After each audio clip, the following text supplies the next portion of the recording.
দেখবা জ্বলবা আর গিটার মাইরা ঘুমায় পড়বা।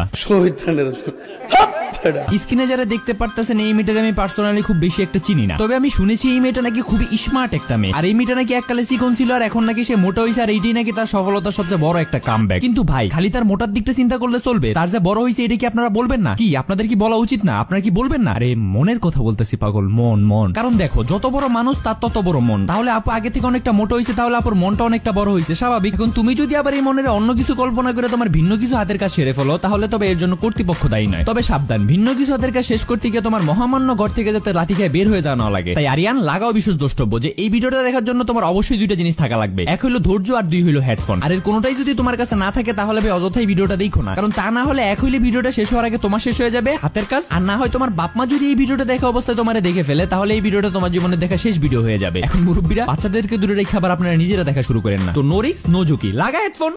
এবার ঠিক আছে, have a relax, see you not for mine।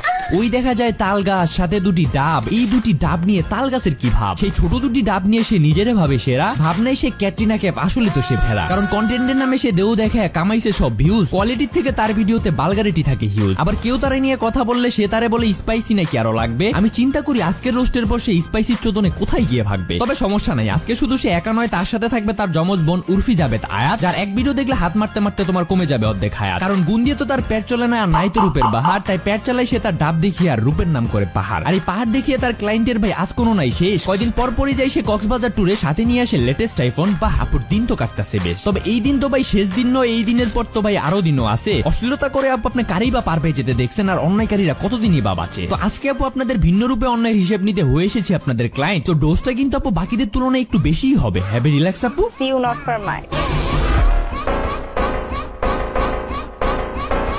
তো হেই হ্যালো তার মানুষজন, আসসালামু আলাইকুম, this is Neel, welcome to advance Polapain. তো কি খবর তোমাদের? বরাবরের মতো নতুন একটা ভিডিও দেখবা আমাদের। আজকে আমি যাদেরকে নিয়ে ভিডিও বানাবো তাদেরকে হয়তো তোমরা এতক্ষণে চিনিয়ে গেছো। তো তারা আর কেউ নয়, তারা হলো আমাদের আয়াত আফা আর মেয়ে যাবি নাফা। না না না, এই মেয়ে যাবি নাফা না, এই মেয়ে যাবি নাফা। ওয়েট, এটাও তো না, হ্যাঁ এই মেয়ে যাবি নাফা। তো একটা সময় ছিল যখন কিনা তাদের বুকে ওন্নার, তাদের কন্টেন্টের সৌন্দর্য দুইটাই ছিল, কিন্তু কালের পরিক্রমে তাদের বুকের ওন্নার মতো তাদের ভিডিওর কোয়ালিটিও গায়েব হয়ে গেছে। আর থাকার মধ্যে একটা জিনিসই থেকে গেছে, ওইটা হলো বালগারিটি। আর যেটা দিয়ে কিনা তারা খাচ্ছে, অনেক বেশি খাচ্ছে, মানে গালি। কিন্তু তারা হার মানা নেই, তাদের কথা হইলো গালি যখন খাচ্ছি গালি আরো খাবো, ভিউজ তো পাচ্ছি, লাগলে ল্যাংটা হয়ে নাচবো, তবু এই বালগারিটি ছাড়বো না। আর যার কারণে কিনা এক টক শোতে যখন আমাদের মেয়ে যাবেন আপুকে উপস্থাপিকা জিজ্ঞেস করে তোমার ড্রেস নিয়ে অনেকে বাজে মন্তব্য করে, তুমি বিষয়টা কিভাবে দেখো? তখন আমাদের আপু বলে ম্যাক্সিমাম টাইম ট্রাই করি যাতে তাদের কমেন্টগুলো না দেখার। মানে সে কমেন্ট ইগনোর করে যাতে তার চোখে গালি না পড়ে, কিন্তু সে তার ড্রেসিং স্টাইল চেঞ্জ করে না, যার কারণে সে গালিগুলা খায়। মানে মোট কথা হলে গালি খাওয়াই লাগবে, গালি দিলে কোনো সমস্যা নাই, একটা গালিও তার মিস করা যাবে না, কারণ প্রতিটা গালি তার প্রতিটা করে ভিউজ। আপনি যদি তারে গালি দেন তাতে তার কোনো সমস্যা নাই, কিন্তু তারে আপনি ড্রেসিং স্টাইল চেঞ্জ করতে বলতে পারবেন না, কারণ এতে তার অনেক খারাপ লাগে। খালি খাঙ্কি মাগি। তবে তার আগে ছোট্ট একটি বিজ্ঞাপন। কিন্তু হ্যাঁ, আমরা যে বিজ্ঞাপনই দেই না কেন তোমরা জেনে শুনে বুঝে তারপর সেখানে যাবা। হ্যালো বন্ধুরা, আজ আমি আপনাদের সাথে পরিচয় করাই দিব বাংলাদেশের সবথেকে বিশ্বস্ত অনলাইন গেমিং প্ল্যাটফর্ম মোস্ট প্লের সাথে। এখানে অফারগুলো অনেক দারুণ। আপনার বন্ধুরা রেফার করলে আপনি 1200 টাকা আনলিমিটেড বোনাস পাবেন, জন্মদিনের উপর হিসেবেও পাবেন 2000 টাকা বোনাস, ফেসবুকে রিভিউ দিলে পাবেন 200 টাকা বোনাস, প্রতি ডিপোজিটে থাকছে 3.25% unlimited bonus, 10% Evo live casino cashback এবং দৈনিক 250% স্লটস বুস্ট পেয়ে আপনার জয়ের সম্ভাবনা বাড়ান। জিতে টাকা খুব সহজেই তুলতে পারবেন বিকাশ, নগদ, রকেট এবং উভয় ব্যাংকের মাধ্যমে। এখনই পিন কমেন্ট থেকে সাইন আপ করুন এবং মোস্ট প্লে থেকে গেমিং এক্সপেরিয়েন্স তুলে ধরুন। ধন্যবাদ। তবে হ্যাঁ, জেনে শুনে বুঝে তারপরে। এখন আবার তোমরা তাহলে বলতে পারো ভাই তাহলে আপনারা গালি দেন কেন? আপনারা তার ভিডিও ইগনোর করলেই তো পারেন। তাহলে ভাই একটু ওয়েট করেন, আপনারা আমি দেখাই। এই দেখেন, এইটা দেখেন, এরে আপনার কোন দিক দিয়ে মানুষ মনে হয়? ছোটখাটো একটা জানোয়ারের বাচ্চা স্যার, এরে কেউ কিছু বলবো? আরো ভালো মতো যদি কেউ তারে খেয়াল করে তাহলে তারে সে হিজলা বইলেও গালি দিতে পারে। তো এরকম একটা মেয়ে যদি তার বডি ফিগার নিয়ে এসে আপনার সামনে মেরি পাবলিক কমারের মেরে শ্রীনগর আহা আহা করে, তাহলে তো ভাই গালি তার জন্য খুব কম জিনিস হয়ে যায়। ওরে যে পাবলিক পারে ঘুবাই করে ফেলে না, এটা তো তার জন্য অনেক কিছু। তারপর ওরে নিয়ে যদি কেউ কথা বলে, ওরে যদি কেউ রোস্ট করে, তাহলে ও কি বলে জানেন? ভাইয়া রোস্ট হলো না, আর স্পাইসি অ্যাড করতে হবে। খাঙ্কি মাগি, তোরে বেটা রোস্ট করছো, একটা রোস্ট আর তোর কোনো ভাতার না যে তুই ওর থেকে বেশি বেশি চাইতাছস। আবার চাস তো চাস কি চাস?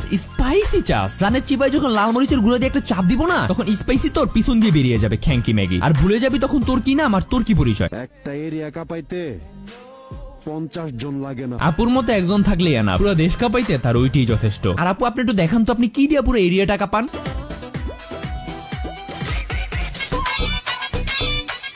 ও আচ্ছা ঠিক আছে, নাইস। মানে সে চিকন থেকে মোটো হইলো, তারটা ছোট থেকে বড় হইলো, কিন্তু তার খাইচ্যতা এখনো চেঞ্জ হইলো না। সে আগেও হুগা দেখায় ভিডিও বানায়, তার এখনো সে হুগা দেখায় ভিডিও বানায়। তার হুগার জায়গায় হুগা ঠিকই আছে, শুধু জায়গায় নেই একটা জিনিস, ওইটা হইলো তার ব্রেন। কারণ ওইটা যদি তার জায়গার মতো থাকতো তাহলে সে এটা বুঝতো যে হুগা দেখায় ভিডিও বানায় হয়তো 2-3 দিন ট্রেন্ড কাঁপানো যাবে, কিন্তু পাবলিক কি একই জিনিস সবসময় আর খাবে? কারণ রুচি বলতেও তো একটা কথা আছে, পাবলিক সবসময় নিত্য নতুন কিছু চায়। আর তোমার মতো ম্যাগি গুলারে পাবলিক 3 দিন ঠিক মতো দেখলে তারপরে এমনিতেই ভুলা যায়। সবচেয়ে মজার বিষয় হলো আপু যে শুধু টিকটকার আর ম্যাগি, বিষয়টা একদমই এমন না। সে টিকটকার আর ম্যাগি হওয়ার পাশাপাশি একজন সফল মূর্খ। আর সে এতটাই মূর্খ যে স্বরবর্ণ আর ব্যঞ্জনবর্ণ কাকে বলে সে এইটাই ঠিক মতো জানে না। তুমি সরিয়া সরিয়া সবগুলো বলো তো। সরেয়া সরেও আগে, সরেয়া রসুই। সরেয়া সরেয়া না, সরেও সরেয়া। আর সে নাকি বাংলাদেশের একজন নাগরিক, আর সে নাকি টিকটকে বাংলাদেশের একজন রিপ্রেজেন্টার। ইভেন জানে না মানে কি, সে তো সরাসরি ঠিক মতো বলতেই পারে না। তো এতদিন যারা আমার গালি দিতে টিকটকারদের মূর্খ বলার কারণে তাদের উদ্দেশ্যে আমি এখন বলি কি ভাইয়া, ফললো তো গরিবের কথা, পাইলো তো প্রমাণ। এই জন্যই বলি গরিবের কথা বাসি হইলে ফলে। মানে মাইয়া সরাসরি কিভাবে পড়তে হয় ওইটা ঠিক মতো জানে না, কিন্তু ওইটা ঠিকই জানে যে কোন ভিডিও করলে ভিডিও ভাইরাল হবে, কোন ভিডিও করলে মানুষ বেশি অ্যাটেনশন দিবে, আর কোন ভিডিওতে মানুষ একটু বেশি গালি দিবে। মানে আজকালকার যুগের কিছু মেয়েরা মানুষ হওয়ার আগে মেগি হয় আগে। তাদের জন্মের একটাই লক্ষ্য থাকে, সেটা হলো গালি খাওয়া। আমাদের দেশে এমন অনেক মেয়ে আছে যাদের কিনা উদ্দেশ্য থাকে ভালো কিছু করে দেশ কাঁপানো, আর এই টিকটকার ম্যাগি একটা উদ্দেশ্য থাকে, সেটা হলো মানুষের খাট কাঁপানো। এখন সেটাও খাটের উপরে উঠে নাই চা, বা খাটের উপরে উঠে কারো উপর নাই চা। যার যার বিজনেসের ব্যাপার পেট চলতেছে তাদের আমি ফাঁস না করি। আমাকে নিয়ে সমালোচনা করা বাদ দাও। না না না আপু, সমালোচনা করতেছি না, কিন্তু আপনার এই কথাটা শুনে একটা কথা না বলে পারলাম না। আপনার চরিত্র আর চেহারা আপু দুইটি একরকম, গরু ট্যাবলেট শেষ হয়ে গেলে দুইটি আস্তাগফিরুল্লাহ। যাই হোক, অনেক তো কথা বললাম আমাদের মেহজাবিন আপুকে নিয়ে। আমি আশা করি আজকের জন্য এর থেকে বেশি স্পাইসি আপুর আর দরকার নেই। এর থেকে বেশি স্পাইসি দিলে আপু না পারবে উঠতে, না পারবে বসতে, শুধু পারবে একটা জিনিসই করতে, সেটা হলো আহু করতে। আর যদি এর থেকেও বেশি স্পাইসি লাগে তাহলে আপু কমেন্ট করেন, বা তোমরা কমেন্ট করো, আমি আপুরে দিয়ে যাবো, সমস্যা নেই। আমার কাছে ভরপুর স্পাইসি আছে। তো এখন আমরা চলে যাই আমাদের বিশিষ্ট মিল্ক ব্যবসায়ী, যার মিল্ক দেখে কিনা আমাদের স্বয়ং প্রসেনজিৎ দা বলেছিল তুমি যত বড় দুধওয়ালি হও না কেন, তোমার দুধে ভেজাল আছে। তো সে আর কেউ নয়, আমাদের দেশি সানিলিয়ন, দেশি পণ্যের বেশি চাহিদা উর্ফি জাবেদ আয়াত আপুর কাছে। তো এই আপুরে নিয়ে আমি কি আর বলবো, যতই বলবো ততই বড় হয়ে যাবে আমার কথা, আর কি কথা, অন্য কিছু ভাইবো না। তো প্রতিটা মানুষের কিন্তু ভাইরাল হওয়ার জন্য একটা না একটা ট্যালেন্ট থাকা লাগে, কিন্তু আমাদের আয়াত আপু হলো একমাত্র ব্যক্তি যে কিনা কোনো ট্যালেন্ট ছাড়াই ভাইরাল হয়েছে। তার বিন্দু পরিমাণও কোনো ট্যালেন্ট নাই, তবে তার এমন দুইটা জিনিস আছে যেটা দেখার পর মানুষ ওর ভিতরে ট্যালেন্ট আর খুঁজেই নেই। এখন বুঝতেই পারতেছো মানুষ তার কোন দুইটা জিনিস দেখছে, যেটা দেখে কিনা তোমার হাত এখনো প্যান্টের ভিতরে। তাড়াতাড়ি বাইর কর, বাইর কর, বাইর কর ছালার পুত। মোট কথা হলো ইন্ডিয়াতে যদি থেকে থাকে উর্ফি যাবে, তাহলে আমাদের বাংলাদেশে আছে মুশফিকুর রহমান আয়াত যাবে। শুধু তফাৎ দুজনের একটা জায়গায়, কেউ একটু কম দেখায় আর কেউ একটু বেশি দেখায়, কিন্তু মোটিভ তাদের দুজনের একটাই, সেটা হলো সিঙ্গেল পোলাপানদেরটা দাঁড় করানো, আই মিন কেরিয়ার। আর তুমি যেটা ভাবছো ওইটা। তাই কেউ যদি আয়াত আপুরে জিজ্ঞেস করে যে তোর মিডিয়াতে আসার কারণটা কি, তখন আপু বলে কোনো কারণ নাই। কারণ থাকবে কেমনে, কারণ আপুর তো মূল কাজই ছিল ইমো ফ্রিল্যান্সিং। তো হুট করে একদিন আপু ইমোতে কাস্টমার না পেয়ে টিকটকে চলে আসে তার ব্যবসার প্রমোশন করার জন্য। কিন্তু কপালটা দেখো, সেই প্রমোশন পাবলিক তার ইমোশন হিসেবে নিয়ে তারা ভাইরাল করে দেয়, আর আছে একজন সফল উদ্যোক্তা। কক্সবাজারে আপুর আইফোনের দোকান আছে আর কি, সে সেখানে শিখায় যে কিভাবে বিনা টাকায় আইফোন কিনা যায়। কি মাল রে শালা, চলতি ফিত্রি কোকেন। তো চলো আমরা আপুর কয়েকটা টিকটক দেখে আসি।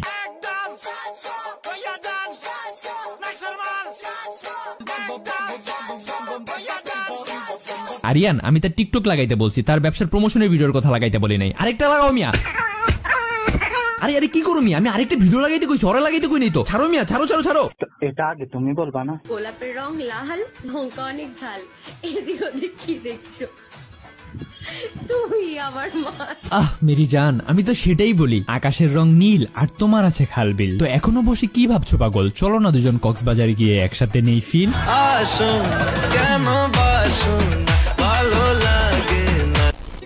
আচ্ছা, এটা আপু 17 সালের পিক, দেখি তো 2024 সালে কি আসে। ওই ভাই ভাই ভাই, আপুর তো অনেক বড় হয়ে গেছে, অনেক বড় হয়ে গেছে। আর আপু অনেক বড় হয়ে গেছে।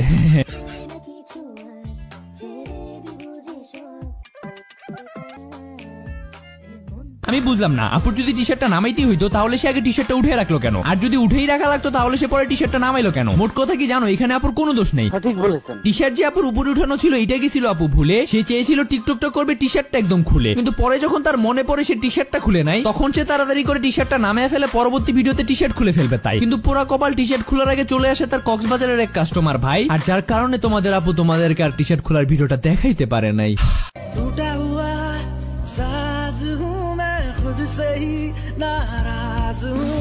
তবে হতাশ হয় না, কারণ তোমাদের আপু তোমাদেরকে বলছে হতাশ নিয়ে তোমরা আপুর কমেন্ট বক্সে তাড়াতাড়ি তোমরা আপুরে গালি দাও, আপু ইনশাল্লাহ তোমাদেরকে খেলা দেখা তারপরই মরবে। শুধু একটু ওয়েট করো, 2-3টা ভিডিও ফ্লপ যেতে দাও। এখন তো শুধু তোমরা আপুরে 15 সেকেন্ডের টিকটকে দেখো না, তখন তোমরা আপুরে 3 মিনিট 20 সেকেন্ডের লিঙ্কও দেখতে পারবা। তো আজকে আমি আর তাদেরকে নিয়ে কিছু বলবো না, এখন চলে যাই আমি আমার কিছু শুভাকাঙ্ক্ষীদের কাছে তাদেরকে কিছু রিপ্লাই দিতে। তো অনেকে দেখি তোমরা এসে আমার কমেন্ট বক্সে আমারে বলো তুমি লেদা লেদা পোলাপান গুলার এগুলো কি ভিডিও দেখাও, তুমি কি মানুষ হবা না? ভাই চিল, একটু ঠান্ডা হোক। মানুষ তো আমি আগে থেকে, এখন কথা বলি ভালো হওয়ার যে বিষয়টা। প্রথমত ভাই এখন কেউ লেদা নেই, লেদা পোলাপান গুলো এখন বড় হয়ে গেছে। এখনকার পোলাপানদের এসব নিয়ম নীতি শিখে কোনো লাভ নাই, তাদের আবেগের থেকে তাদের নুনু দ্বারা হয়ে যায় আগে। আর দ্বিতীয়ত ভাই রোমান্স আমাদের রগে রগে। ছোটকালে মুরব্বীগুলোকে বসে বসে চোখ মিটি কইরা মৌসুমী আর নায়িকা মুনমুনের রোমান্সের ভিডিও দেখে আমরা বড় হওয়া মানুষ। আর তাদের রোমান্সের ভিডিও যারা দেখছে তারাই একমাত্র বলতে পারবে আজকালকার টিকটকারদের এই হোগা দেখানোর ভিডিও সেগুলোর কাছে কিছুই না, এগুলো জাস্ট একটা ট্রেইলার মাত্র। কারণ তখনকার সময়ের পোলাপানরা নায়কের থেকে বেশি ইন্টারেস্ট রাখতো গুন্ডার উপরে, যে কখন গুন্ডা নায়িকারা ধরবে কখন ধরবে। তার কারণ তখন যদি গুন্ডারা নায়িকারা ধরতো তাহলে একদম খায়া দিত মানে একদম খায়া দিত, এই খায়াতার ভিতরে কোনো ভেজাল নেই। তো সেই যুগে যেহেতু আমরা এগুলো দেখতে পারছি, তাহলে এই যুগে না হয় এগুলো নিয়ে পোলাপানদের সাথে একটু আলাপ আলোচনাই না হয় করলাম। অন্তত তাদেরকে এইটুকু বুঝাইতে পারলাম যে পোলাগুলো আসলে নারীদের জন্য বানানো হয়েছে, পোলা বন্দাবন্দি করার জন্য না। বড় জোর আমি তাদের চোখে খারাপ হইলাম, কিন্তু তাদেরকে তো গেও হাতে কাটকাইতে পারলাম নাকি, এইটি আমার সফলতা। আর এছাড়া তোমরা যারা আমার জ্ঞান দিতে আসো না, এমন ভাবে প্রতিদিন 3-4 জ্ঞান বাথরুমে হাত মেরে ফালাই দিয়ে আসি। তো ভাই তোমার গু তোমার কাছে রাখো, এটা মানুষের বিতরণ করতে আইসো না। তো আজকের ভিডিওটি থাকছে এই পর্যন্ত। ভিডিওটি কেমন লাগলো জানিয়ে দিও, সাবস্ক্রাইব বাটনে ক্লিক করে সাবস্ক্রাইব করে দিও। তো ভালো থেকো তার মানুষজন, আল্লাহ হাফেজ।